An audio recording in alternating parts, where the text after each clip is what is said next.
হাদির হামলাকারীর জন্য ছিল রেস্কিউ টিম, এমনকি হামলার অনেক দিন আগে থেকে ফোন ব্যবহার করাও ছেড়ে দেয় সে। জুলাই বিপ্লবের অন্যতম বীর সেনানী শরীফ ওসমান হাদির উপর গোলা চালানোর ঘটনাটি ছিল অত্যন্ত ঠান্ডা মাথায় সাজানো এক সুপরিকল্পিত ও গভীর কূটচালের অংশ।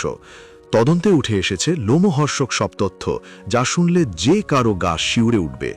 হাদির ওপর হামলার ঘটনায় আততায়ী হিসেবে যার নাম উঠে এসেছে তিনি হলেন নিষিদ্ধ ঘোষিত সংগঠন ছাত্রলীগের নেতা ফয়সাল করিম মাসুদ, যদিও অপরাধ জগতে তিনি দাউদ বিন ফয়সাল নামেই বেশি পরিচিত।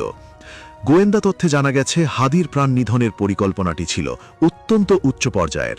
এই কূটচালের ছক কষা হয়েছিল অত্যন্ত নিখুঁতভাবে। ঘটনার দিন আততায়ী ফয়সাল প্রযুক্তির ধরাছোঁয়া এড়াতে নিজের মোবাইল ফোনটি পর্যন্ত ব্যবহার করেননি। এমনকি হামলার আগে থেকেই তিনি নিজের ফেসবুক অ্যাকাউন্টটি ডিঅ্যাক্টিভ বা নিষ্ক্রিয় করে দেন, যাদের ডিজিটাল দুনিয়ায় তার কোনো অস্তিত্ব বা গতিবিধি ট্র্যাক করা না যায়।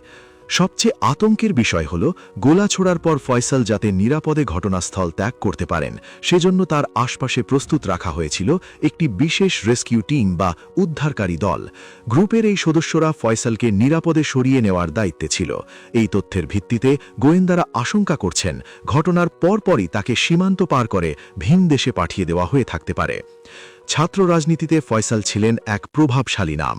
তিনি ঢাকা মহানগর উত্তর ছাত্রলীগের সাবেক সহসভাপতি এবং আদাবর থানা ছাত্রলীগের সভাপতি হিসেবে দায়িত্ব পালন করেছেন। জুলাই বিপ্লব পরবর্তী সময়ে নিষিদ্ধ এই সংগঠনটির পক্ষে ঝটিকা মিছিল, গুপ্ত হামলা এবং গোপন বৈঠকে তাকে সক্রিয় ভূমিকায় দেখা গেছে। এমনকি ভারতে পলাতক সাবেক প্রধানমন্ত্রী শেখ হাসিনার সরকারের প্রভাবশালী মন্ত্রী আসাদুজ্জামান খান কামাল এবং জাহাঙ্গীর কবির নানকের সঙ্গেও তার ঘনিষ্ঠ যোগাযোগের প্রমাণ পেয়েছে গোয়েন্দারা। ফয়সালকে ঘিরে রহস্যের জট আরও পাকিয়েছে তার ব্যাংক অ্যাকাউন্টের অস্বাভাবিক লেনদেন। তদন্তে দেখা গেছে জুলাই বিপ্লবের পর তার একাধিক ব্যাংক হিসাবে বিপুল অঙ্কের টাকার লেনদেন হয়েছে। স্বল্প সময়ের ব্যবধানে বড় অঙ্কের টাকা জমা এবং উত্তোলনও উভয়ই ঘটেছে।